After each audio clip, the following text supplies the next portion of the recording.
The number I need to other one. I can guide a Yokun, Kun, well, I blend or met Aka, Una, Juba governor review.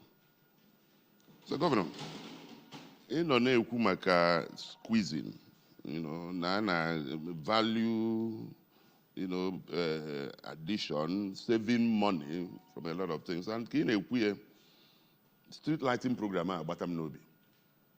Makamana, Begalaga, of course, also diesel and Abba. Na generator where street lights and Obulaka. You wear but I will change na solar solar. And all the car covers you give any name well street lights with this solar system. So they can do Bonaka cover Yamaka on Quandi Ozona Atuanya.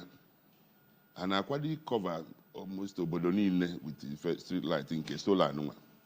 Then apart from that, other infrastructural developments, and I talk with like a milli defenders number. Yeah. No, thank you very much. Yes.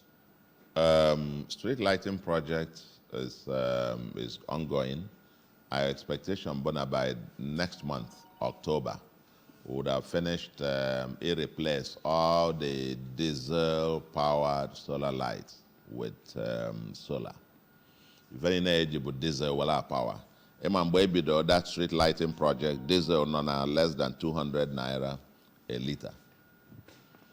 But there's another 850 and so on. So if we continued with that, we would have been spending way more than 1.2, 1.5 billion a month to pay for diesel. It's impossible. So we'll rechannel, rather than using that money to be powering, if I would rather use it to convert it to solar. That will be, will run for years without needing day-to-day maintenance. So we'll have its own maintenance operations, but not anymore.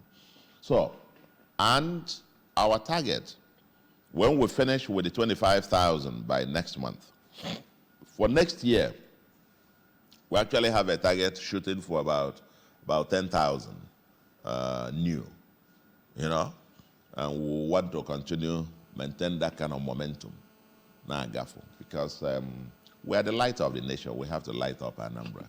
The other infrastructural projects, the area of power, we have an agenda with EEDC. This investment summit. Who are going to be, who have the right of way and everything done. We're reaching final discussions with them. Ile gas pipeline, all the way, even to Oka here. As the case may be, that might begin to power some kind of embedded power plants. So electricity, investment there. Transport, water and rail. The case may be I didn't get to this previously, but that's part of the infrastructure project. In fact, part of the agreement I got signed on Thursday, after my Zoom meeting with them today or tomorrow, we will probably, it was a company that will produce the master plan, the feasibility study and master plan for rail transportation in Anambra. Okay? And then the one, Mahindra, that will then prepare the industrial master plan again for Anambra. We're acquiring already now about 4,000 hectares. We're shooting to make it up to 6,000, 7,000. About the new industrial city, a city with everything, with our industries. Yeah, there. AUU. Akwe Head Unubi Oga Automotive Industrial Park. That one we're trying to unlock Ifejienu.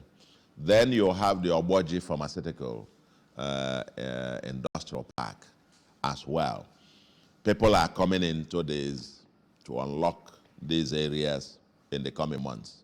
That's part of Ifegemen at the investment summit.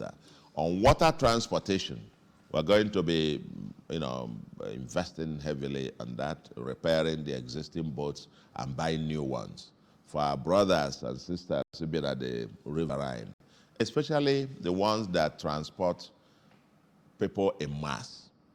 Nebundi mado, Majifa na akota. I learned that prior to this period, Ndenzam and so on, Fakosiaji, Febule Nawe na Edo. Because there's no way for them to transport it to the rest of the state. So we want to make it possible for them to be able to transport their yam to Onitsha. They will get better value for money and so on. So, yes, we're also continue to work on the airport because it's not yet completed. Quite several aspects of it that remain uncompleted. We're still working on that. We want Anambra to be and of course the Onitsha seaport is getting permission to be a port of final destination so that ship, battalion, and so on, they can transship it and buy barges, to come to Onitsha. Anambra must be accessible by air, by land, and by sea. And that's what is going to make Anambra an international city. Accessible by air, by land, and by sea. Air, land, and sea. And Anambra is a hub. Anambra has boundary with the north via Kogi, boundary with the south via Edo, even to southwest through Edo. Has boundary with River State, it's boundary with Imo, with Abia, and with Enugu. It's a hub, and with a navigable river. There is nothing that we can make this place to become as the next axis of prosperity. Anambra must be accessible by air, land, and sea. Monique. I have other questions, sir, but I don't know if we can still take more. Sir, Mr. Governor, sir, you recently launched this clean and green Anambra, that must be sustainable by collective efforts of everybody. You went to Ochenja and Environs recently. I don't know your impression about that visit. Alome. Alomelo situation. Well, nyaba alo agbaga afọ na-achọ iwu omenani mana anyị si na tofia na ada ekwela ife ọjọọ egwu. No. Ebe ndị mmadụ mụtazịrị ị ga-ekpogide deti ọnọdụ fanọdị n'akụkụ ya na-eli nri kpọkwasa afịa n'enu ya nọdị n'enu ya ị na-ene gọta iru ebe shọpụ mmadụ dị ị na-anya n'iru dị gọta oju stagnant water ikuku ọ na-ekulu very dirty and so on. Ya na ya nọdụ ebe a onye bute refuse obulie ọpụta n'ilo ọwụsa ya. And this is normal. So we are going back to the basics. Cleanliness, they say, is next to godliness. And if you don't have a clean environment, you cannot have a livable environment. And our goal, remember, both for Anambra to become a livable and prosperous homeland. To become livable, there are basics, foundation. If everybody na alone na beer, motetula, ikunie no na bed, they kunie and just walk away. You make your bed, you dress it back. Okay? So I'm on the organize, on your malifa. 2 years, I'm a bedroom, but I'm a mother, but I'm a bed here to order. That's the first sign that shows you how organized on your. That's the first thing you do when you wake up, is to dress the bed. Those here, hey, pota, is that not the place? Why so as kids, igaza uno, zambala, where's ama? Yes, igaza ama. Ama with the road from the boundary of your property to the next boundary. The other people will take it from that boundary to their own boundary. And before Oracle 7 in the morning, the entire community, all the roads are swept. Inside the compounds are all swept. As a child growing up, how dare you, how? Take years in school. Is that all no? Is that Mbala? Is that all? Ikunia Kwado Java School. They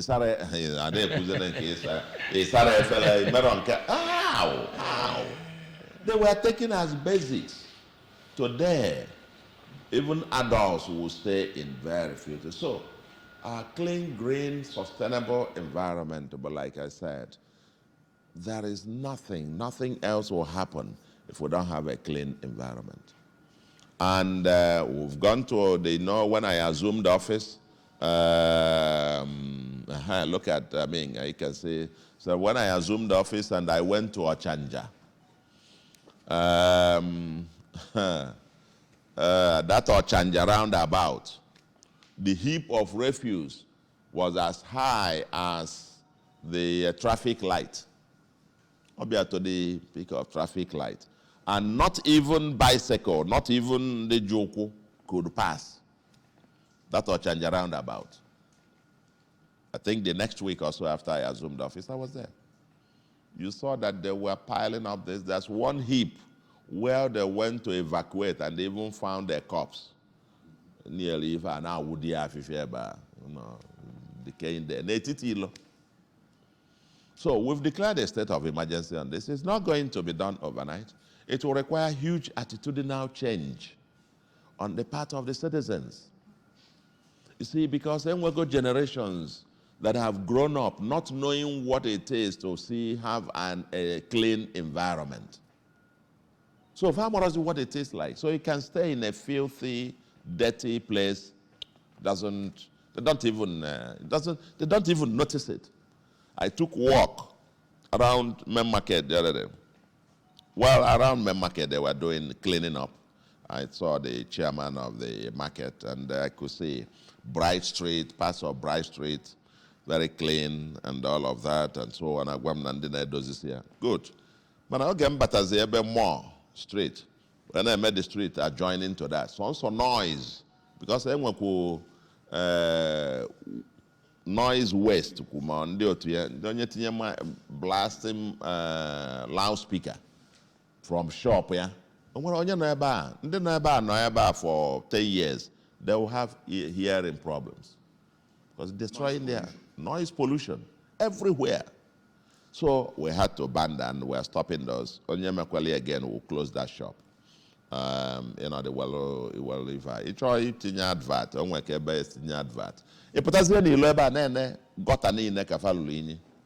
So it is an agenda that we're asking on the Anambra. Let's rise up. Let us rise up. Keep your own environment clean. Government will begin to provide beans, and the ideal, we want to get to a point where waste is collected house to house. Bean na beer. It collect once a week and the residential areas a peak. And where the day of the week in the street chew to for on a book there ruya there. On Wednesdays, born twice a week. In the commercial areas like markets, they must have structures to clean the place. So it's not a thing that we are joking about. Keeping Anambra clean and green.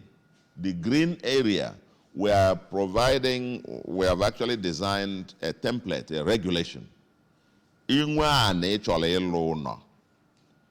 And a percentage of that land, they will buildable area. Only a percentage, 25% of it, you must leave as green. You must leave it as green. Or grass. Milizoko bani mane. Or elo see if you will cement. And I Oyibo. Oyibo kwanka imuta from America and Europe. Iga na nwere onye ga-eje bia na Europe. Okwandi big men na Melifa.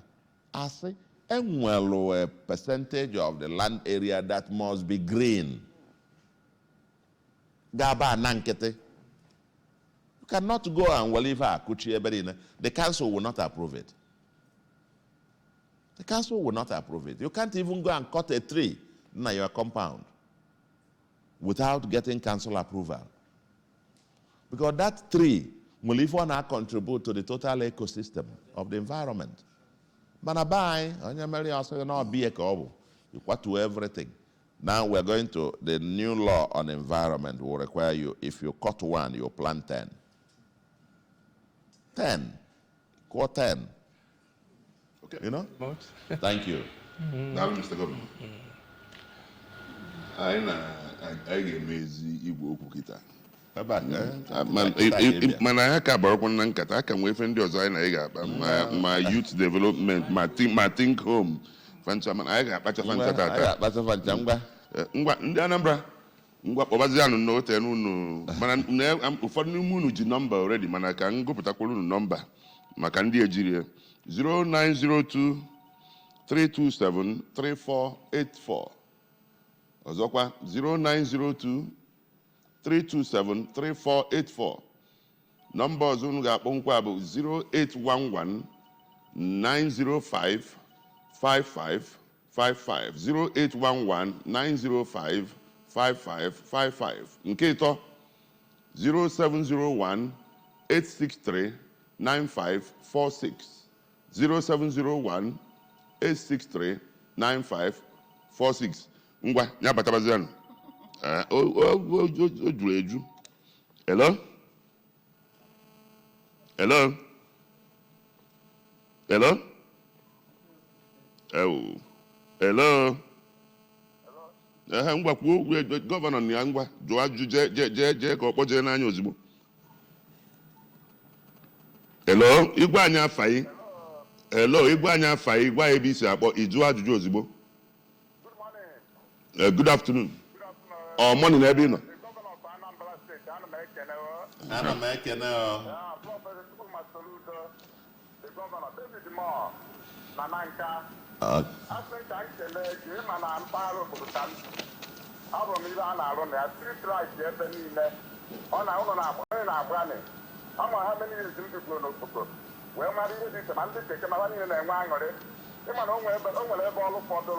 For example, President Bash na Awarite, all our ministers go over the Eba. About the fact. Yes, no Boko. Over the Bana President Bash, no Awarite. Eba, ministers on Ayana, permanent rule. Eba, did not care. For example, I don't know what Sonyan, the woman of the country, who was the country when I call it. Instead of people were alone. Sit down, my governor of Anambra State. How long were they? Kakara always do no federal laws. Kakara to the other one better. For example, ever under the Nano Noga, who was most of the digital ever. Why never when you must go there, but and I want to tell what you did. Seven when one is the electro, but one of the Williams on that. But whenever I all of the land and I don't my David Moore. The look and doors of Oku.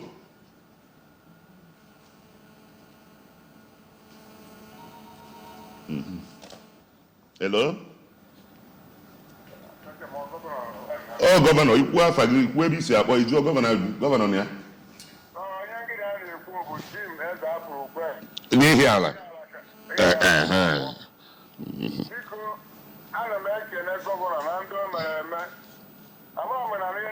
I know. Namuchi, I know.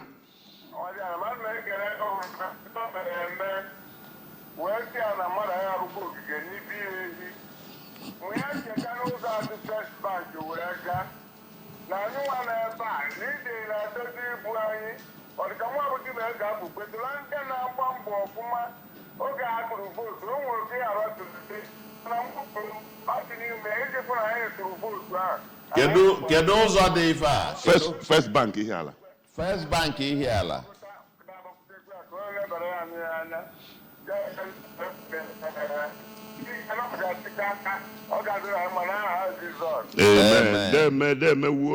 Amen.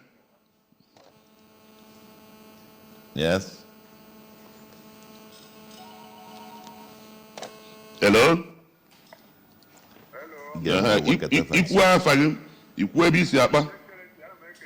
Thank you. Ben, I'm up.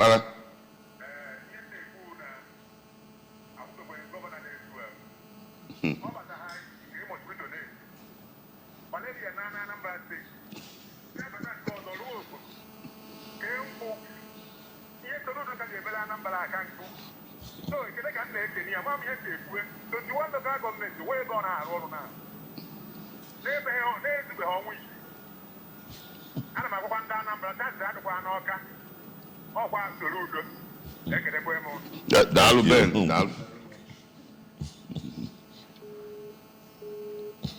Chance adịghị n'oge. Chance. Space ya bajara. Hello. Mba ọka abụrụ excellency nọ ikwu afa gị ikwu ebe ị na-akpọ ebe isi akpọ excellency egezie gị ntị. Onye? Etunugo Aguleri. Otu n'Igbo Aguleri, okay. Ngwa. Okay.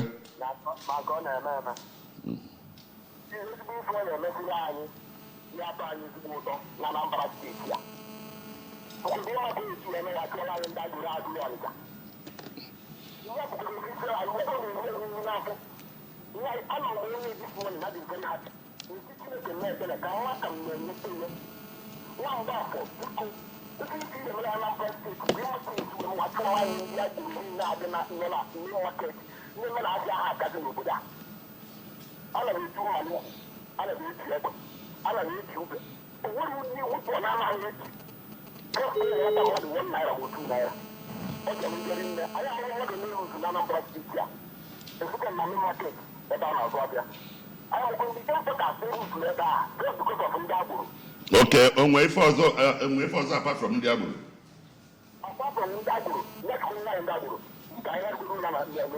Okay, noted. Ngwa ka ndị ọzọ kpọọ o.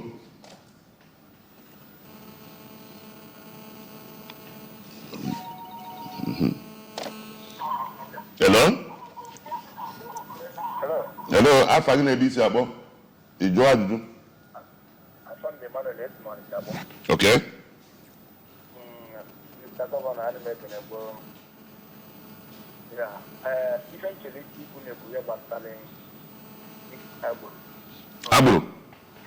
First of all, I'm making a guess in an all in because all in a little job on one young man a good Nana practice.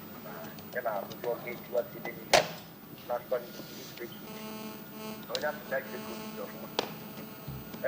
When is the equal with a job with no practice? Much uniform every week.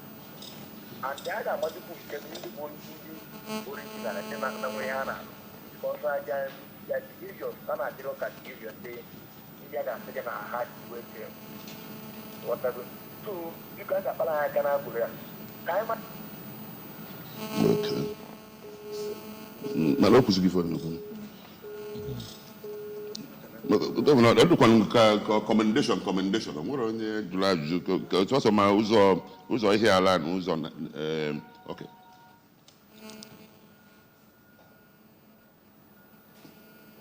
Hello, biko kwuo afa gị ikwu ebe isi akpọ ịjụọ gọvanọ ajụjụ. Okay. Afa m bụ Idris Aloma from Amansi. Ị bụkwa onye Igbo? Ana m ekene gọvanọ. Ịchọta obi chere anyị anya kirikiri anyị atụbeghị m gọvanọ dị etu a.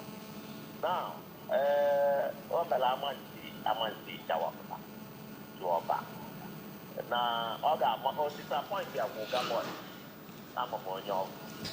Now, ụzọ be anyị ndị a kọntraktọ alụrụ ebe ahụ a na-aga Birizo mmiri ya si na gota na aba na jọ na nwere ụzọ nwere outlet amara m ụdị ife Ọ na-ama nsị kedu ụzọ ị na-ekwu maka ya?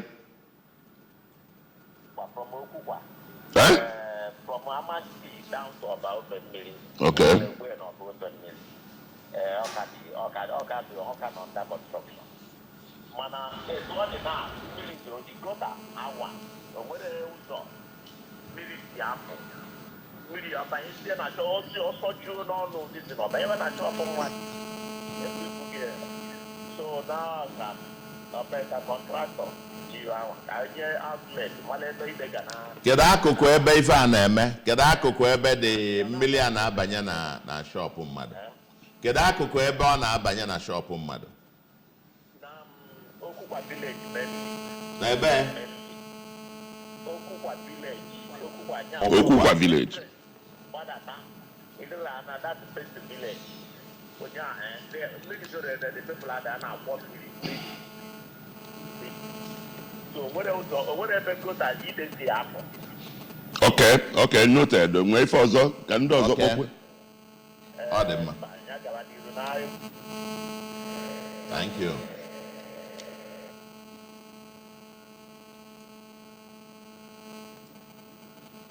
Second, you chọrọ ịkpatụsị ife ndị a.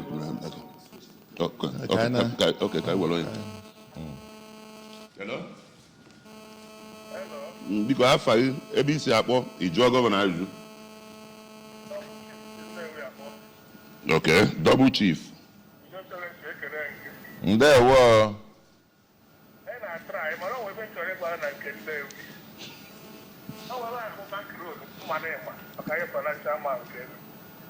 That's the road where I come back to business with.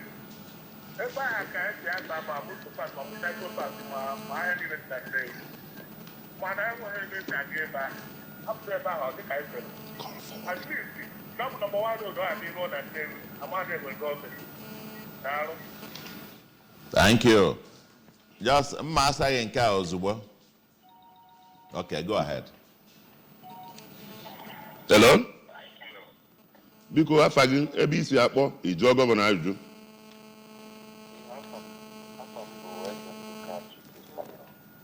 Eze Ndụka. Ebe ka isi akpọ? Onitsha. Okay, ngwa ajụjụ.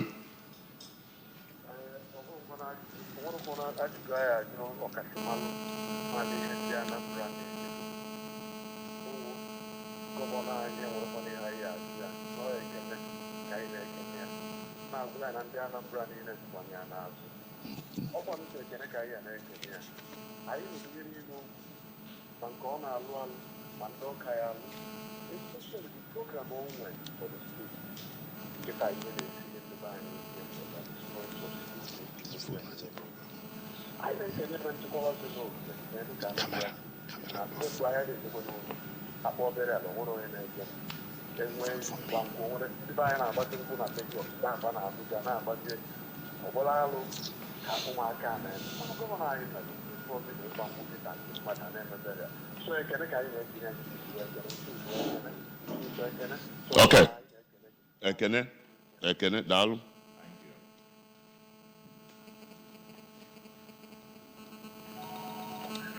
Hello?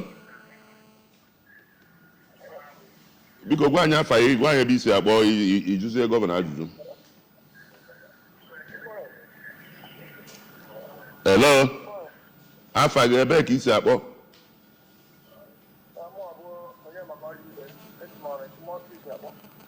Onitsha. Ngwa ajụjụ. Ewo, sorry. Hello? Hello? Ọkabụ onye ma? Your name, please. Afa gị ebe isi akpọ and your question.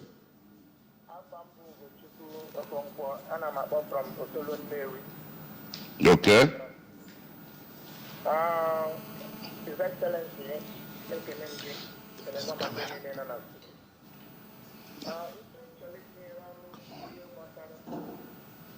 motion and Aruchuno, like the same where some green parts of the land. That is very good thing. So for if I'm a teacher and a band in Mary, and Aruno, every blessed day, no matter to make it go to the cinema.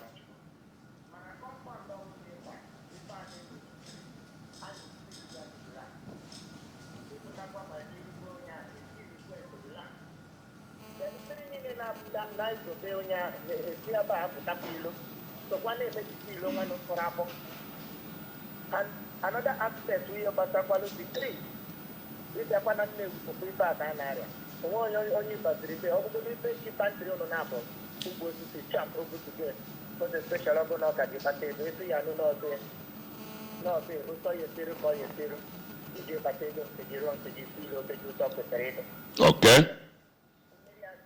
I need to stop others. I like to make for Anambra State here and your Okay, ngwa ka ndị ọzọ kpọkwuo. Oh, daalụ. Gọvanọ Enotu gị ife ikwu. So gọvanọ chọrọ imetụ okwu ndị oh God. No. I not take it. Hello? Hello? Afa gị ebee ka isi akpọ ịjụọ gọvanọ ajụjụ ozugbo? Mr. Favour, ana m akpọ from Ọka.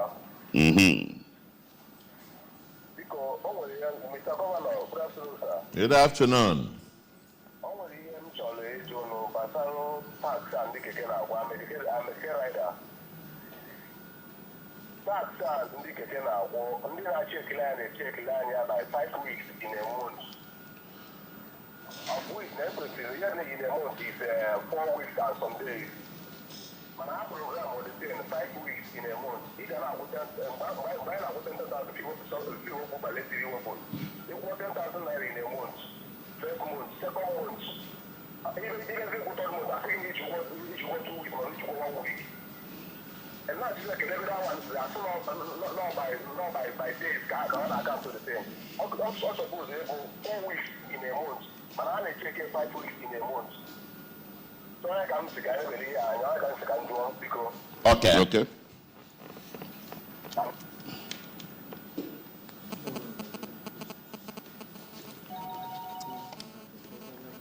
Hello? No, that's okay. Biko afa gị ebee ka isi akpọ ịjụọ ajụjụ? abụ m Chinonso John onye mba ukwu esi m mba ukwu akpọ Okay, ngwa. ka nkele gọvanọ anyị ma ihe ọ na-eme na Anambra steeti erike gọvanọ ọ na-ejezu Anambra niile ekene ka m na-ebutere ihe ọ na-arụ erike wee na-ekelekwa gọvanọ anyị ọzọ karị nwamba afọ Soludo ihe ọma ị na-eme karịrị wee na-ekelekwa ya ọ bụrụ na ndị ọrụ oyibo isetara anyị eme anyị ma na anyị nwere webde gọvanọ anyị na-ekele tuzi anyịkwa biko ka anyị wụ inkriment a imere anyị n'oge a ka emezison na ejesi niile na parastata niile na pana emere ndị ọrụ ha niile ekele ka m na-ekele daalụ. Okay.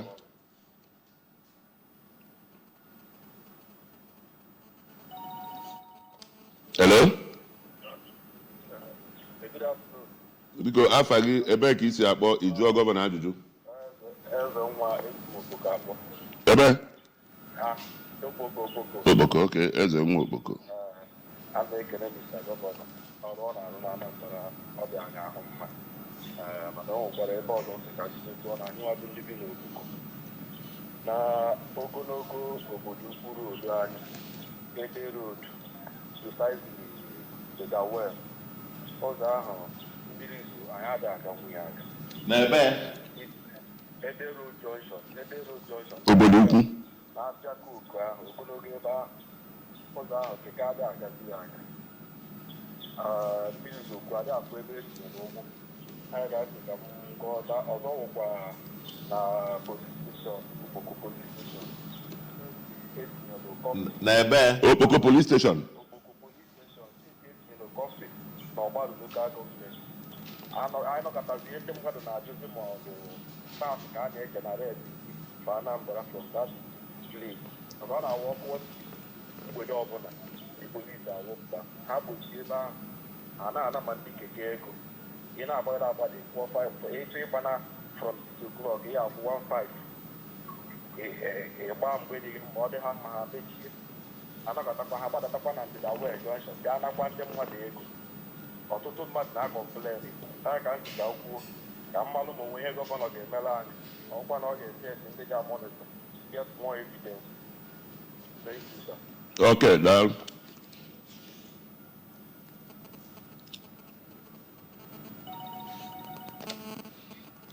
Hello? Hello? Afa gị ebe isi akpọ ajụjụ? Yes, sir. I'm the host. I don't know if I use more car. Okay.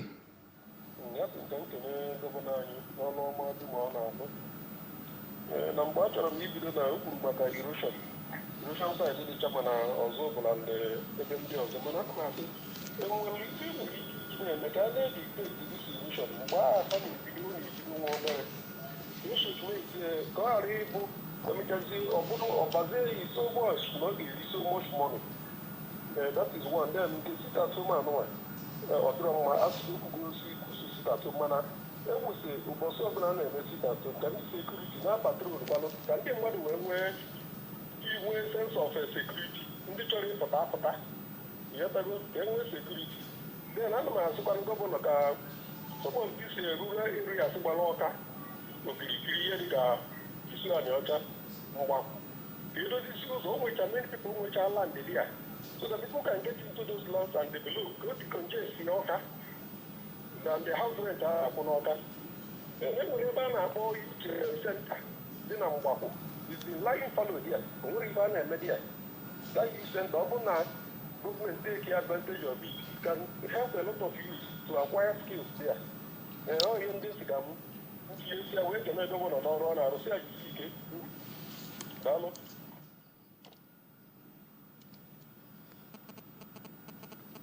So Governor, you get, Hello? Hello? Hello? Hello?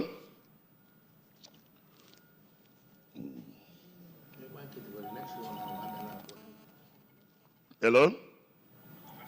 I just want to say. Hello, biko gwa anyị afa anyị, igwa anyị ebe isi akpọ ka gọvanọ wee zazie ajụ ị ga-ajụ. Good afternoon. Ka ọ dịzanụ ka nwaanyị. Aha m bụ Chinenye. Chinenye. Esi m Ọnịcha akpọ. Ngwa jụọ ajụjụ. Onye ọrụ oyibo, asị ka m kele Mr. Gọvanọ na nnukwu ọrụ ọ na-alụla anyị o. Ya daalụ nne, gọvanọ daalụ o. Thank you. Ihe m chọziri ịkọmplen bụ maka mụnwa bụ onye 2019 set. So ihe nji wee na-akọmplen bụ na anyị nwa na ndị 214 set na-eji NCE wee we anyị. Anyị wee sị ka anyị ọnụ gọvanọ ka anyị maa na ọ ga-emere anyị step up obere maka na anyị na ndị ewezi na 2022 salary anyị na ha bịa bụrụ ofu ihe. Most of them kakwa anyị na salary set and then also the grade level ndị nke a pụta kịta ụfọdụ n'ime ha ka nke anyị. So anyị wee sị ka anyị yọọ biko Mr. Gọvanọ biko ka ị nebalụ na anyị anya. Anyị jibanụ 3 years wee tọọ ndị ewere ọkụ mana most of them their own is better than our own. Biko nna o meela anyị ebere biko o. Yeah, on the well known that solution, yeah? Yes, so other solution ka ewere ha anyị na-ayọ ọnụ biko. That's the weather. Ọ si onu na.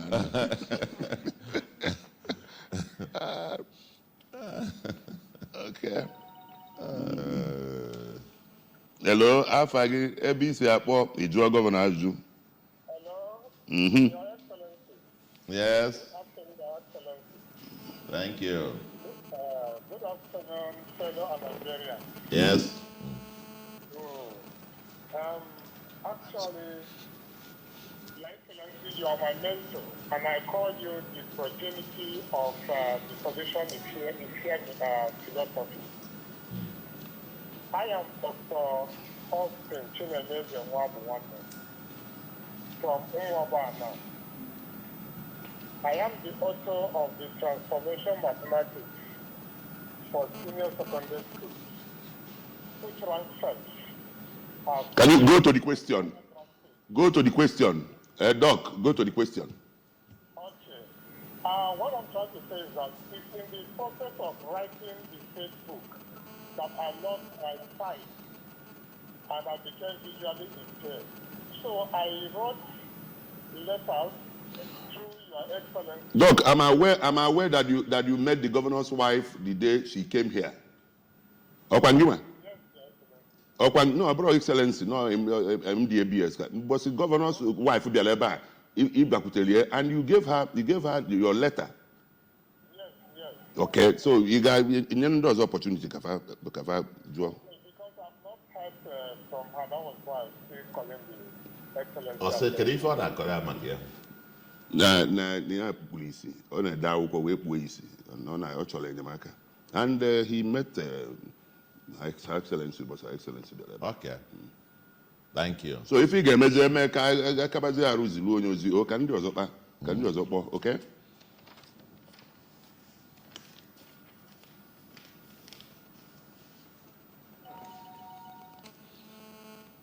Hello?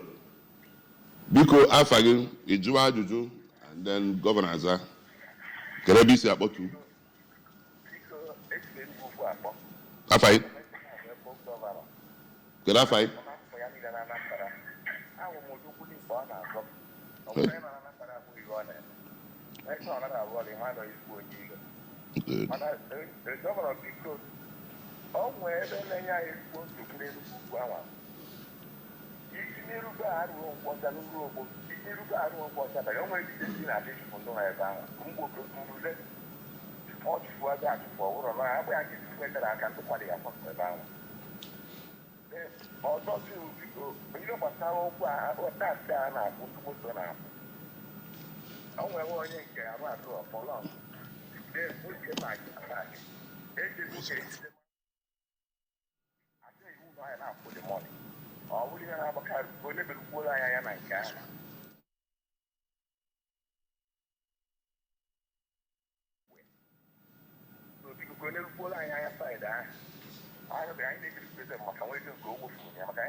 anyị alụzikwe ị na-anụ ife m na-ekwu ana m ajụzi ka ezi etu isi m ji lụọ mbụze dị n'Enugu Ukwu mmeji mmiri wee lụzi enu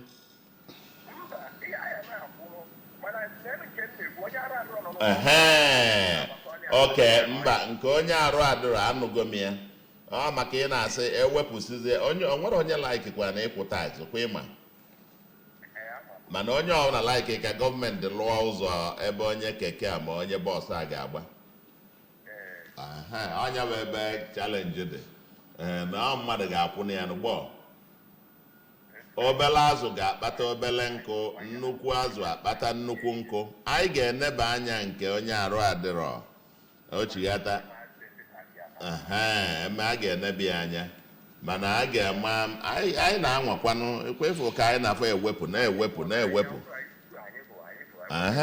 esi from 15 gbadata to 10 si 10 gbadata to 8 mba thank you very much ngwazi ka nzazie ndị ọzọ okay thank you very much thank you very much for na anụ ife na-ekwu onye ọzọ adakwa. We're on radio. Fine again. Okay, thank you very much. I think nke azagom nke onye Enugu Ukwu a ife erosion a ndị ọrụ na-ebe a ana na-edetu ya na-edenu ya ife a the Commissioner for Works ga-eje Enugu Ukwu a ka anyị jefu ebe a erosion na-akwado m ime ife a na-enye nsogbu. Then quickly on the other ones I will quickly just go through some of them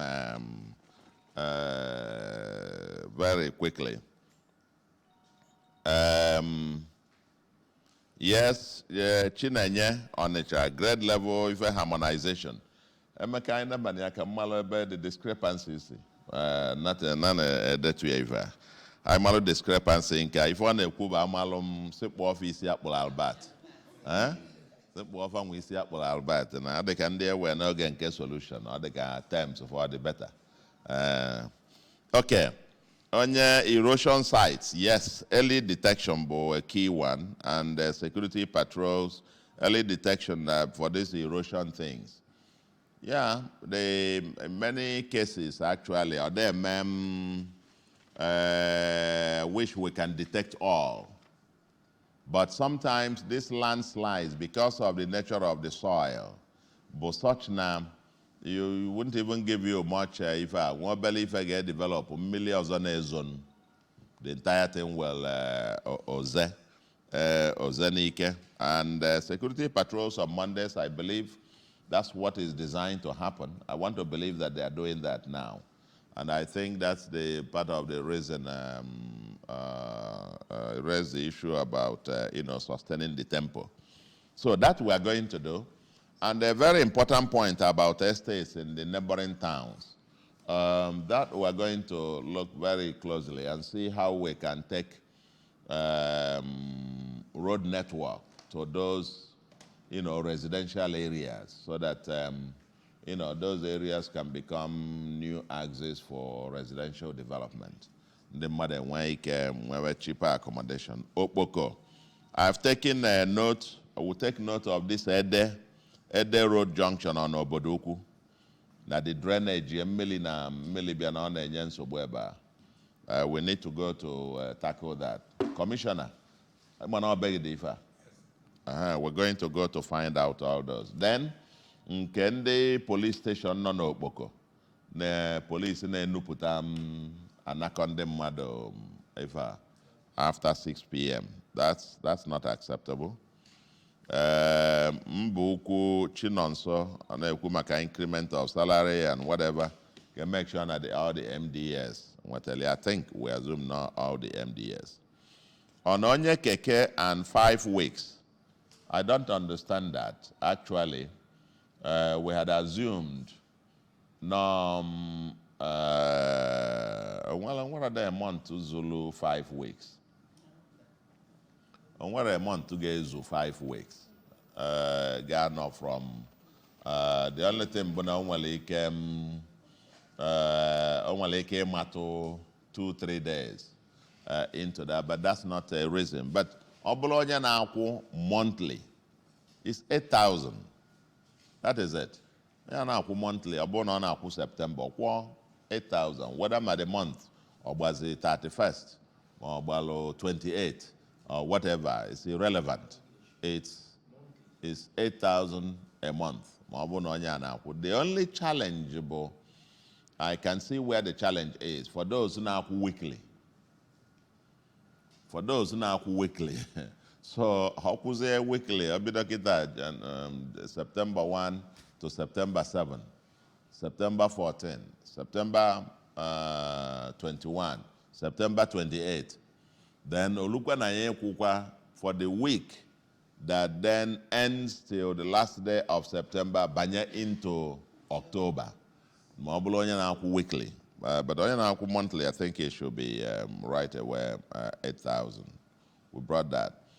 I think Ugochukwu from Otolone, we thank you very much for your commendations. Ezendoka Onisha, your commendations, thank you very much. Double Chief Newi, Neku Maka Bank Road. Double Chief, Obo Nekan Egente, Odeke ọdịkwa nke na onwe ka isi nụ kepu ife aka eme nwanne ụnyaa maka ahịa award sigo gwen contract that bank road kama o nwere nwa obele ife fụ ọnụ ọ bụrụ sọ bank road o nwekwu ma spurs ife akpakwunyere ya n'akụkụ a anyị ga-eti igba na bank road, don't worry. Ị gafe afụ contractor ebe a na oge na-etere aka. Idris Aloma Oga Boys bụ onye nke a. Drainage issue na Okukwa village na Amansi. Because that way they should go to take a look at that. Emmanuel na Onisha about uniformed Mande Agboro, distinguish if Agbora. The same thing kwaka Otu Nigbo Aguleri. That is Afwan again Otu Onisha there, and if I complain of Makande na main market Otu. So Agbora is an issue we're going to, like I said, it's something we're determined to get out. Because we're getting Nazo election. I'm quite impressed, actually. I must commend my security agencies for this. A lot of people being called to tell me, yes, Agboro is not completely out, but that the notice now on a change. If each other, before Mbata, they would stop you 5 places, 6 places, Bulumo, Bonacho, Menka. they were just operating with impunity. And all the time I was campaigning, it drove for number 1 need, drove for number 2 need. And that's where we're coming down to. But we will need the cooperation of everybody. We're going to, part of the we're coming with a comprehensive package, including the phone numbers. Notice leave out. Call us. You get a photo and send to us so that we can go to hound the person down and take him out. But we're going to deal with that. The uniformed or non-uniformed, I think I have addressed that issue before. The abuses, any possible abuse by the enforcement teams. Stephen Ezra Folokwe, First Bank Ihiala Road. Because on road, the honorable member represent Ihiala had sent to me and some Indi Ihiala stakeholders come on that road because we are coming to Ihiala, certainly. There's no question about it. We'll be coming to Ihiala very shortly. Okpoko, I know to go that Awalit and all of that. What we need to do there, we need to get down there. The Owerri Road is dropping down. Yes, we're getting there. It's terrible. It's terrible. Obrodde Sifa would have been there. Now, probably, I don't know yet whether tomorrow or next week I might visit some of these places and begin to take them, because this is why we're here.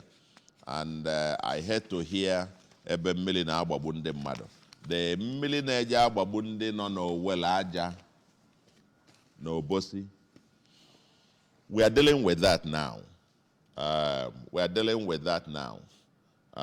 And I think Amanato Axis, I think there's something I posted there. Oh, Facebook. Let's have a Facebook Amanato Axis is a nightmare. Please do something. It's an economic road. Links the whole major markets in Onitsha. Beka Amanato Axis are there. We're going to get to it. Greetings, Mr. Governor. Are we to accept the reality of living with Agbero stout for the rest of our lives? Thought there was a plan to root out their services.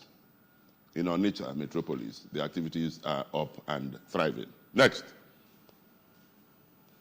Please, our NEPA, that is our EEDC, in Ndiowu, is seriously dealing with us since your Obiano left office. That's not you, our Obiano. They bring light only 2 days in 3 to 4 months. Please, Mr. Governor, come to our rescue. Next. Tochukwu Ume is saying, good day, Mr. Governor. Some road under construction, especially Isuofia Ikenga Ezinifite Road. After Caterpillar demolition of the road, before this rainy season, nothing is going on the road, especially that Ikenga Ezinifite Road. The road is no-go area. Please help us. God bless you on your good work in Anambra State. Next. Sunshine Raymond says, thank you, Mr. Governor. Please, one U2 skills pilot scheme have concluded their program long ago. Surprisingly, the phase 2 has kicked off, but the pilot scheme is yet to get disbursed. So help us. So help us. It's over 9 months now. Next. Chiagozie Chukwuka is saying, go into the villages and buy foodstuffs from local farmers and help them grow their businesses and reduce cost of food as well. Ebube Ekesiobi Anara, please, Mr. Governor, kindly create a new city at Omabala area that will be close to river. Will be called Anambra Island. We need something like time. We have rivers and we need to create our own island. Lagos Island was created. Create our own Anambra Island, please, Mr. Governor. Next. Are we done with this? Okay. Let me start with Onyenka. I think Onyenka roll here. Roll from there going back. Roll from the last one and then in reverse order. In reverse order. Ify.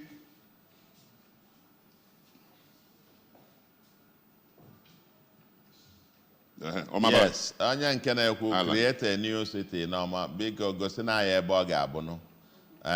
Ebe ọ ga-abụ the next Iju Gabian will not carry the new city. Nke ọ ga-abụ na along the river. Ọ ga-adị n'akụkụ river. Mmilizo the next flood ama ebuli epo. Okay? Okay, the other one, please, quickly. Go into villages and buy foodstuffs. Onye ya go. Oh, Governor Kana si aje ego be nya ka ni na na lodge ka ije na villages na ego. Hey, obolo nke mụnwa na ego ana m ejekwa afia na eje ego lifa. Okay. Mana isi na if ị ga-ekwube na go into the villages and buy foodstuff from local farmers. The local farmers and then in those villages pride themselves that they are having access to food. If you can say on rural roads that we need to deal with, so that those who produce from the rural places will also have access to the markets. That's not government to go and buy food from there. Government abulu trader, oje gotie or lesi onye. Back a government here, JJ go food in the whole villages everywhere. Onwekwa government galo when the one that are for businesses. Government will build the infrastructure to enable these people access markets and to access the traders who trade in foodstuffs to be able to go into those interplaces and get the food out. Now, on 1U2 scales, so don't bother, we are coming to it this month. We are coming to it this month in terms of the disburse. Now, I are yet to get disburse. So, we'll come to that. We're working out the modalities. We have got the money ready to disburse to you, so don't worry. Number onye na-ekwu maka Isof Ezinifite Ikenga Road. Okay, particularly now the Ikenga Ezinifite Road. It's a no-go area. Onye na-note here, we're going to, now better go mbamba months. We're going to hacken on those contractors, to get to work. We're rainy season, and I needed to explain this. During the rainy season, a lot of the construction works stop or get halted. But now that the rains are going, this month, September, we are hoping that this month should be the last month of the rainy season. I hear about the dry season normally starts October. And as soon as we hit the dry, we expect that these contractors will ratchet up. NEPA. I bet what can they NEPA see? Okay, I can monitor EDC with NEPA. They bring light only 2 days and 3 to 4 months. Please, Mr. Governor, come to our rescue. I wouldn't say that what you said is not true, but we're going to interrogate that, and if that is the case, we'll, urge them to do something decisively. Because I don't know any other, maybe in Diowu, either with transformer or with the line itself. Because I don't know any other place. This is some are getting 16 hours, 15 hours, 18 hours, some even 20. Parts of Anambra are getting up to 20 hours now. And you're talking about 2 days in 3 to 4 months. Then something must have gone wrong, so to speak. Then, which other one? Is Ogugo? You are not to accept living. You have not been listening to us. But a way to accept reality of living with Arboro Stouts the rest of your life. No, you are not to accept that. And you must also do something about it yourself by also getting to report and to say where they are yourself. Everybody has got something to do. The activities are there, but we're also arresting them every day and dealing with them every day. And I can tell you the important thing is that there is clear agenda, clear this thing to deal with them, and they are being dealt with every day. It's not to accept that. That's unacceptable. And but let's see. Like I said at the very beginning, if you listen to us from the very beginning, you shouldn't have asked this question. Now, which other one? Owerri Road, Amanato axis is a nightmare. Please do something. Where is this Amanato axis?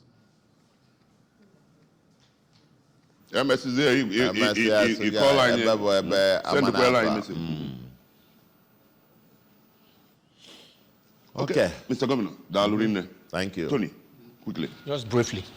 Mr. Governor, ask I can go to give always something introduced. Yeah, capture my interest. If I ever say that now one you two skills, go see the importance of skill acquisition. Then secondly, when they train go 20,000 youths in this solution innovation district. Snandi aboga fageji where batana again move to the permanent site, government house. You'll give them a job. But if I like you is this, how do you come about this? Ego adero. That's number one. And this no way where I prove will give 100 billion. You've not touched it.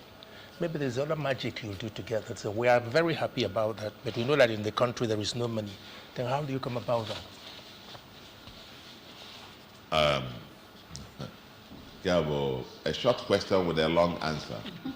A short question with a long answer. And I will start with the skills thing.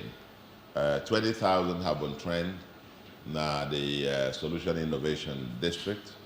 Our agenda is to make Anambra to become a digital tribe, make issue of the digital revolution to become a way of life in the Anambra.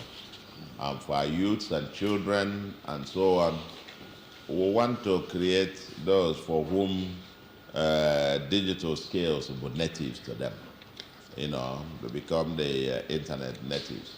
As we speak, a company is completing laying about 2,000 kilometers of fiber optic ducts around the state, and this will enable us to have last mile connections to public institutions and places so people can have access to very fast and cheap internet. And that's part of our way of revolutionizing this place. But then the skills of about these 20,000 persons, the Solution Innovation District went into a partnership with the Woodlab Foundation and Microsoft, to provide that training. Okay. And we're hoping that even to train more. As we speak, I think they have finished screening people who are going on the Code Anambra, on coding and some other skills. They have a temporary office where I think people will be, getting even robotics and other skills, as it were. These are skills that they require to be employable, that help them to scale up their employability. Yep. You get these things, then the employer naturally will get you because you have multiple skills. And it's really preparing the Anambra for the labor market of tomorrow, so to speak. Now, the 1U2 skills one, but where we're upgrading our apprenticeship system, most somebody naturally more tailoring, and when you can second to a non-tailor. Okay. Or jeba more for 1 year, for example, or 9 months or 6 months. Ongwatifa, then actually be done kiezi, will enable him or her maybe acquire the basics, sewing machine, the stuff and so on. Bologna molo etwesi edozisi, or just second to a professional, name almost pota. I help where you got that basics. You need a dryer, need I couldn't want to pass my neighbor. Plantain, yeah. Yes, sir. And I pass my Pass neighbor. my neighbor. Yeah. Je gotie o wee gbanye ọkụ ọ na-enwe ọkụ o je tụkọta nwa fuel tinye na ya ọ na-eme wee mmadụ ewee banye na ife a draya Yeah, yeah. ọ bụrụ onye nọdị n'ime draya si na-ewe ọkụ That's fine. You're right, you're right. and agbarazi mgbe ọ ga-abịa. So this is what we are doing with regards to that. And when they mostly all manner of skills, plumbing, this and so on, and where that's the group, Nafeku, farmers, and about 4,000, over 4,000 of them. We will be empowering them this month. We'll be empowering them this month for them to go out to create wealth themselves. Sooner or later, they'll become employers of labor themselves, so to speak. We are trying to be sure that no sector of the society is left behind. The youths, the children, Ainabia, as part of our agenda, which we're also going to make an announcement this month about these schools. You know, the charges are not charge Omaka. What PTA Kwonka. By the time you know it, aggregate, if you never know, are they totally off what anybody can take? And so the children of the poor might have difficulty having access to quality education. We want to be able to raise the quality and ensure that it's accessible, especially to the poor. This thing, so the children are not left out, the students are not left out, the youths are not left out, and of course, the elderly, the vulnerable groups, as it were. And by the way, when I mention the word vulnerable, there are people who talked about persons living with disability. We treat this group, and that's part of one of the callers who said he went blind. Yeah, you will need assistance, special assistance, as it were, whatever the state can do within the framework of assisting persons with disability or persons who are vulnerable. Because not all persons with disability are vulnerable. So we need to make this distinction. Our emphasis is vulnerability.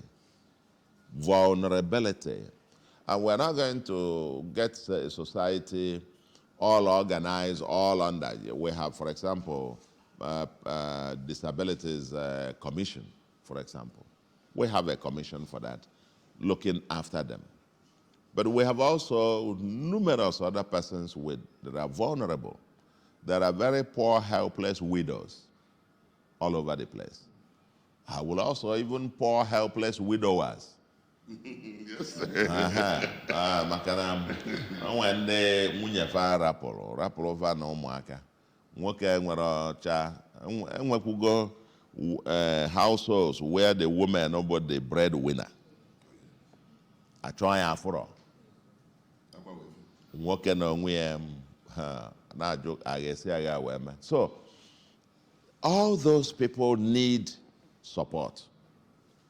And we're trying to encourage the bigger society to rally together. Government controls barely 2% of the resources in the Anambra. The other 98% not in private hands. So, if the communities will rise up, let's bond together, stick for each other. We should be able to lift each other up. Doesn't have to be in Kameno, Baba Toka, Governor Bia. Government cannot possibly deal with each individual needs. Government will provide the environment and help those who it can lift. For example, if I go for pregnant women, giving them free antenatal and delivery service, that's all part of it. You know, trying to care for special needs of some of these people. And for those who are teaching, for our teachers, we must agree as a society that that particular class of workers needs special attention.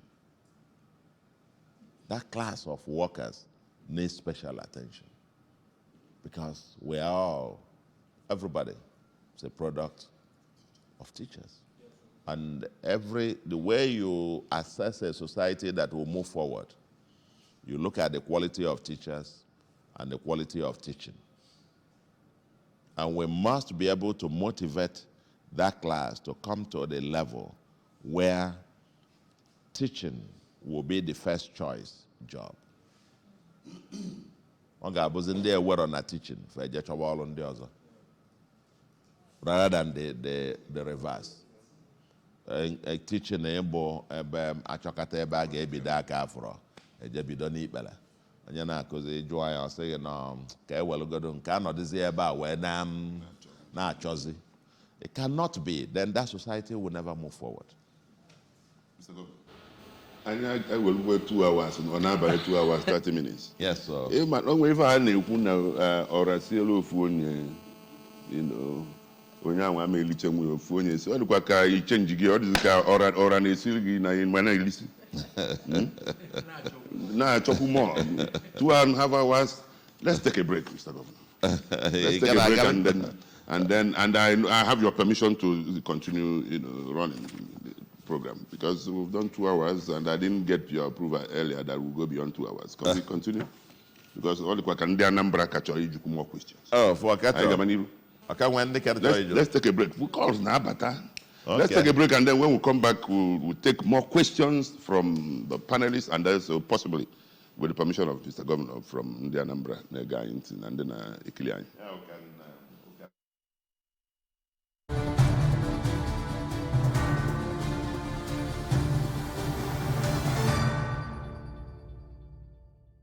Anambra is a very wonderful place. The state is working. We have very good government. Our governor, successive governments, governors that we've had, right from the time of P2B down to Obiano, down to Soludo, they are working very, very well. Anambra is very safe. It's a very good place for people to come and invest, for people to live. The issue of development, development comes gradually. Our governor is trying. So the development will come, but it will be on gradual process. We have entered into the professorial era. We are talking of Governor Charles Soludo.